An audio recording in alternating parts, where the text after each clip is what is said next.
Vicky Ness, thank you so much for joining us. Please tell us about your work, and please tell us where you're telling from, and please tell us a story. My name is Vicky Ness, and I live in Northern California, which is in a little town about, an hour and a half drive from north of San Francisco. I'm a storyteller and teacher, and my method of creating stories, my own stories, is to start with an image, and then I allow that to bloom, and I build a trellis for the story to climb up so that it forms a story. And this is one of those stories. Wilmer was a gentleman and a good man. He was a kind man.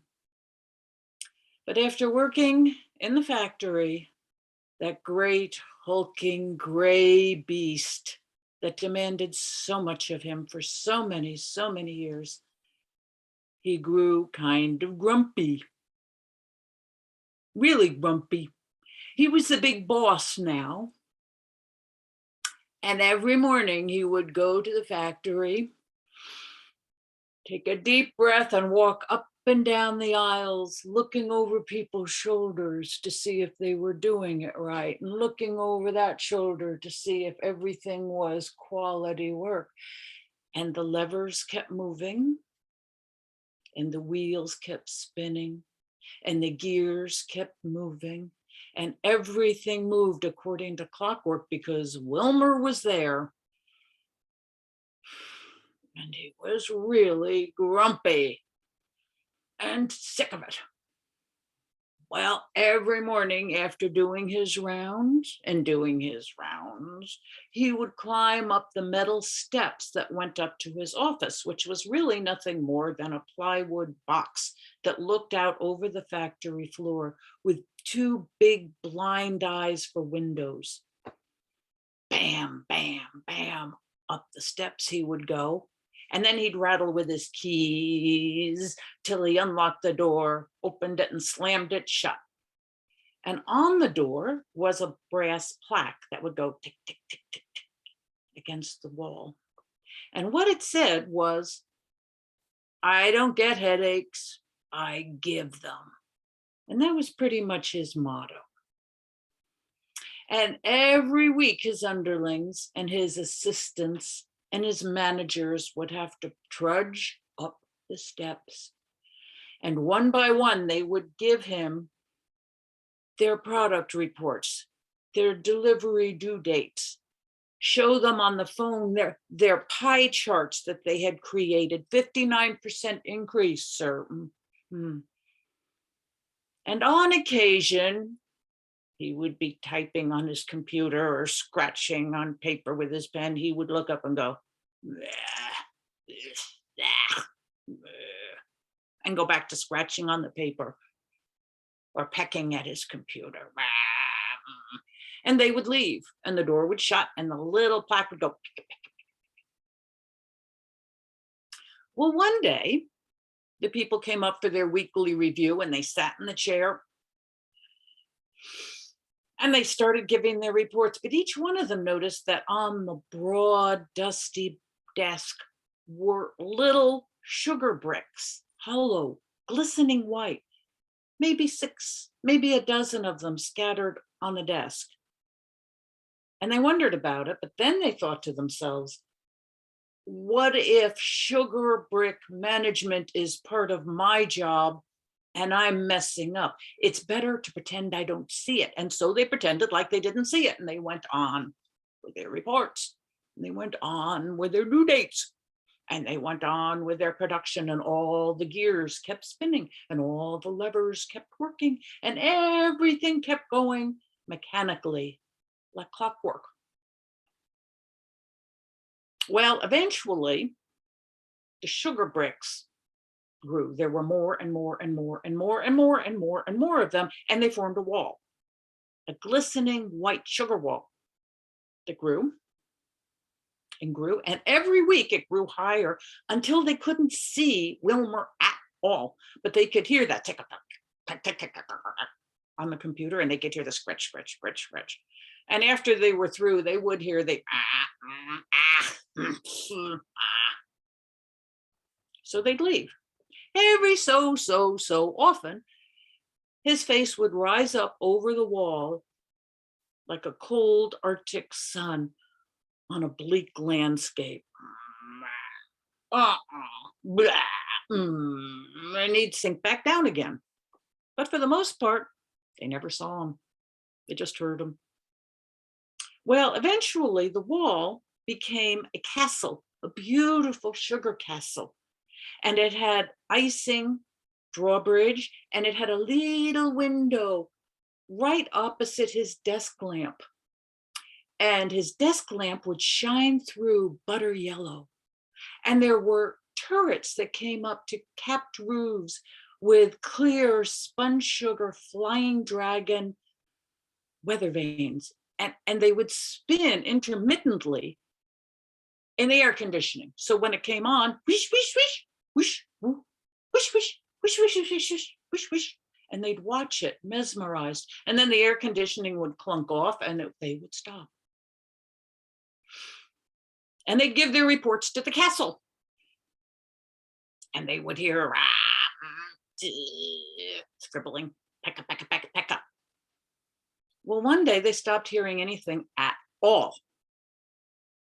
Just silence. And so they gave their reports to the castle and heard nothing. And they left. And the door would shut after each one of them with a tick. Well, a little while after that, a postcard came in the mail addressed to the entire factory. And it went around from worker to worker. And on the front, it had a lovely picture of a beach with a blue ocean and a sun setting and two chairs watching the ocean with those little fancy drinks on each arm with the little umbrellas and a slice of pineapple. And they turned it over, and on the back it said, "Finally, I know how to be the richest man in the world. Love, Wilmer." What does that mean? What, Wilmer, what? I don't know. Do you know what that means? I don't know what that means.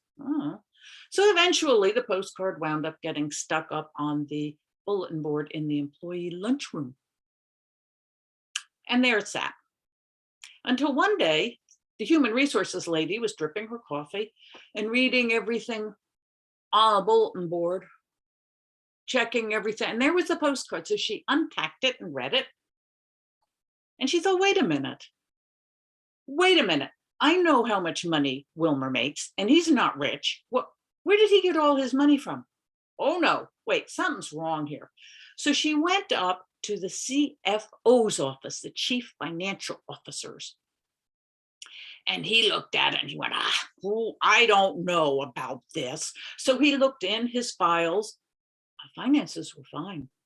There was nothing taken off the top. But he still didn't believe, where did he get all his money from? So he went with the human resources lady and they went to see the COO, who is the chief operating officer. And she said, oh no, that can't be. So she looked on her computer, but it was all there. It could all be accounted for. There was no skimming off the top. Well, where did he get all this money from? This can't be right. And so the three of them went up to the CEO, who was the head of the entire organization. And he didn't look at anything but the card and said, that isn't right. That is not right. He can't be that rich. And so the four of them went downstairs and then they climbed up his metal stairs to storm the castle. And they did just that. They opened up the door to the little pick, pick, pick. And they went behind the castle, and behind the facade was just an ordinary work desk, a little dusty. And there was a coffee mug filled with all kinds of life forms that were growing mold and creatures. Ew. And there was half of a sandwich eaten. And it was so old that the edges turned up like the eaves of a pagoda. And there was a little tiny spider weaving a little tiny web. Ew. So then they looked in the computer. And they looked at all his folders, and his folders were fine. Huh. So then they looked in his emails, and that's when they saw it. Oh, email after email, back and forth from Wilmer to a certain H. Knight. Back and forth, back and forth, back and forth. Tons of them. And so they read them. And that's when they realized how it wasn't extortion. He wasn't doing that. It wasn't embezzlement. His richness didn't come from some cheap Ponzi scheme. It was hundreds and hundreds of love letters between a certain Helen, Knight, and Wilmer. And so then they looked again at the dusty desk, and they looked at the postcard, and they realized that the postcard never did say, "Finally, I know how to be the richest man in the world," with a sarcastic, "Love, Wilmer." That's not what it said at all. What it said was, "Finally, I know how to be the richest man in the world. Love, Wilmer."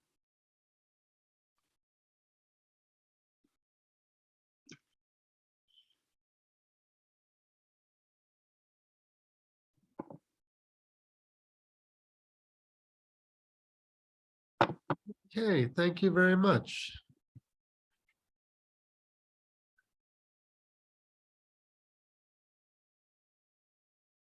So you mentioned that some time ago to me that this was a story of in the style of magical realism. Mm. So what was the magic, that the sugar wall kept growing and growing? That there was a sugar wall and a fortress. Uh-huh. And then did he disappear finally behind it? Well, people stopped being able to see him. Mm-hmm.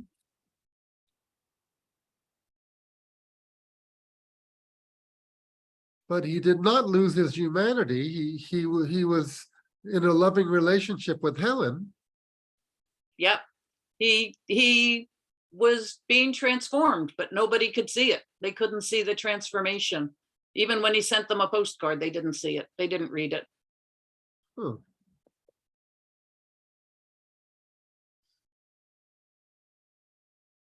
Then I have a question. Did he disappear? Like, did people not notice that he's left, or he stopped coming to the premises? Nope, they didn't notice at all, because he's supposed to be there, and when he stopped making noise, they just did everything they were supposed to do, which was to give their reports. And they didn't see him. Well, they gave their reports. They did what they're supposed to do. Their little gears were moving, and their little levers were still moving. So it's kind of poignant, but beautiful. The change that happened mattered only to Wilma.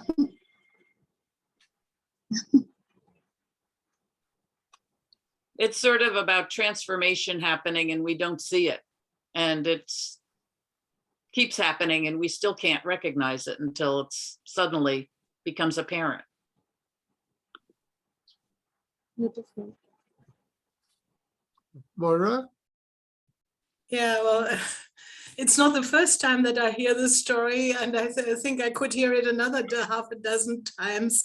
It's lovely. I also liked your remark how you grow the stories. That was a wonderful image. And what I like is that a mixture of it's such a fun to listen to, and it's such a marvelous comedy, and at the same time it's a very meaningful message which you get across sort of so as easily as the spinning dragons or so. And so it was really, yeah, I really love that story. Thank you. Great teaching without being a teacher, so thank you. Thank you.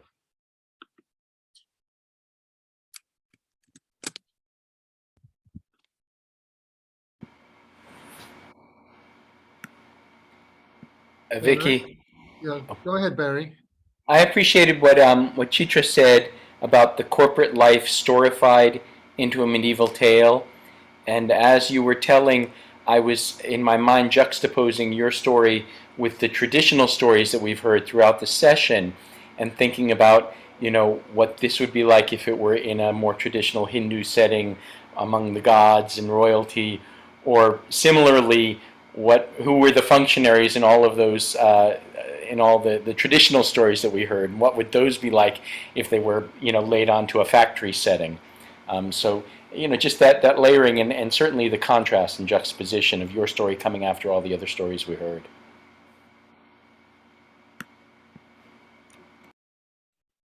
Arti?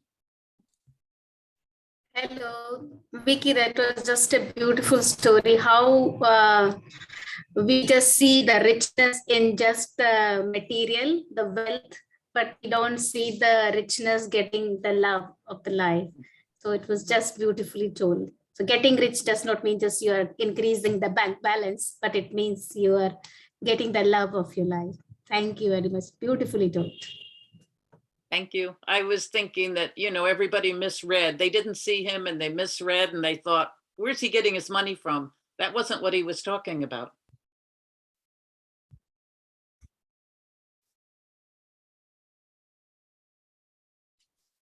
And he was Gustavo? doing his duty.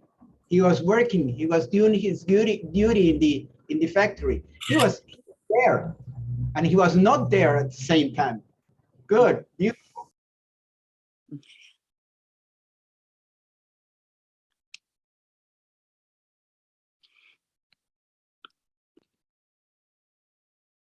Okay, well, thank you very much, Vicky.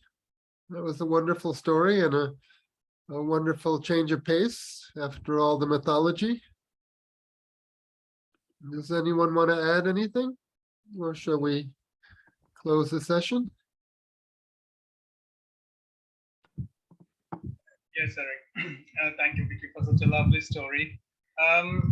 Just to let you know, I worked in a very high stressful environment kind of a corporate situation for a very long time. I was in the senior management role, work 20 hours a day, 90 hours a week, kind of a situation. And 10 years ago, actually, I made this call that it was just not worth it. I mean, it not my bank balance, of course. My bank balance is considerably smaller now compared to what it was then. But in the long scheme of things, we decided, my wife and I, who was also who's a corporate professional, that we want to take our life slow. And we kind of retired from corporate life. And now, because we do work on our own terms, doing projects here and there. My wife has gone back to corporate job recently, but we run a dance class, we run a theater class, things we love doing. May not pay as much as the corporate job, but still, what makes it worthwhile is that we are happy at the end. Not worrying about what my boss is going to say the next day morning, and trying to think about all the excuses to come up. At least start the day smiling.